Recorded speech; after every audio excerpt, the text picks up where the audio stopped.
ایک عورت نہایت ہی پاک دامن اور نیک تھی۔ وہ چاہتی تھی کہ مجھے نبی اکرم صلی اللہ علیہ وآلہ وسلم کی زیارت نصیب ہو۔ وہ درود شریف بھی بہت پڑھتی تھی لیکن زیارت نہیں ہوتی تھی۔ ان کے خاوند بڑے اللہ والے تھے۔ ایک دن انہوں نے اپنے خاوند سے اپنی یہی تمنا ظاہر کی کہ میرا دل چاہتا ہے مجھے نبی اکرم صلی اللہ علیہ وآلہ وسلم کی زیارت نصیب ہو، لیکن کبھی یہ شرف نصیب نہیں ہوا، اس لیے مجھے کوئی عمل ہی بتا دیں جس کے کرنے سے میں خواب میں نبی اکرم صلی اللہ علیہ وآلہ وسلم کی زیارت حاصل کر لوں۔ انہوں نے کہا کہ آپ کو عمل تو بتاؤں گا لیکن آپ کو میری بات ماننا پڑے گی۔ وہ کہنے لگی کہ آپ مجھے جو بات کہیں گے وہ مانوں گی۔ وہ کہنے لگے کہ اچھا تم بن سنور کر دلہن کی طرح تیار ہو جاؤ۔ اس نے کہا بہت اچھا۔ چنانچہ اس نے غسل کیا، دلہن والے کپڑے پہنے، زیور پہنے اور دلہن کی طرح بن سنور کر بیٹھ گئی۔ جب وہ دلہن کی طرح بن سنور کر بیٹھ گئی تو وہ صاحب ان کے بھائی کے گھر چلے گئے اور جا کر اس سے کہا کہ دیکھو میری کتنی عمر ہو چکی ہے اور اپنی بہن کو دیکھو کہ وہ کیا بن کر بیٹھی ہوئی ہے۔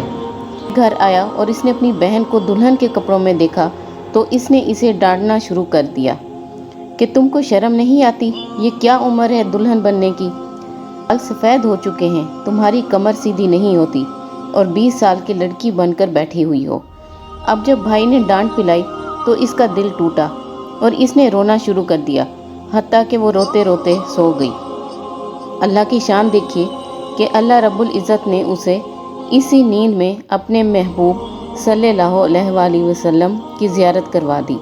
وہ زیارت کرنے کے بعد بڑی خوش ہوئی لیکن خاوند سے پوچھنے لگی کہ آپ نے وہ عمل بتایا ہی نہیں جو آپ نے کہا تھا اور مجھے زیارت تو ویسے ہی ہو گئی ہے۔ وہ کہنے لگا اللہ کی بندی یہی عمل تھا، کیونکہ میں نے تیری زندگی پہ غور کیا، مجھے تیرے اندر ہر نیکی نظر آئی، شریعتوں کے مطابق نظر آئی۔ البتہ میں نے یہ محسوس کیا کہ میں چونکہ آپ سے پیار و محبت کی زندگی گزارتا ہوں اس لیے آپ کا دل کبھی نہیں ٹوٹا۔ اس وجہ سے میں نے سوچا کہ جب آپ کا دل ٹوٹے گا تو اللہ تعالیٰ کی رحمت اترے گی اور آپ کی تمنا کو پورا کر دیا جائے گا۔ اسی لیے تو میں نے ایک طرف آپ کو دلہن کی طرح بن سنور کر بیٹھنے کو کہا اور دوسری طرف آپ کے بھائی کو بلا کر لے آیا۔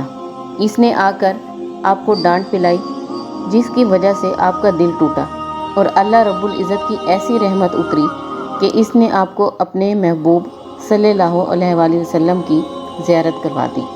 اللہ تعالیٰ ہم سب کو بھی یہ سعادت عطا فرمائے، آمین۔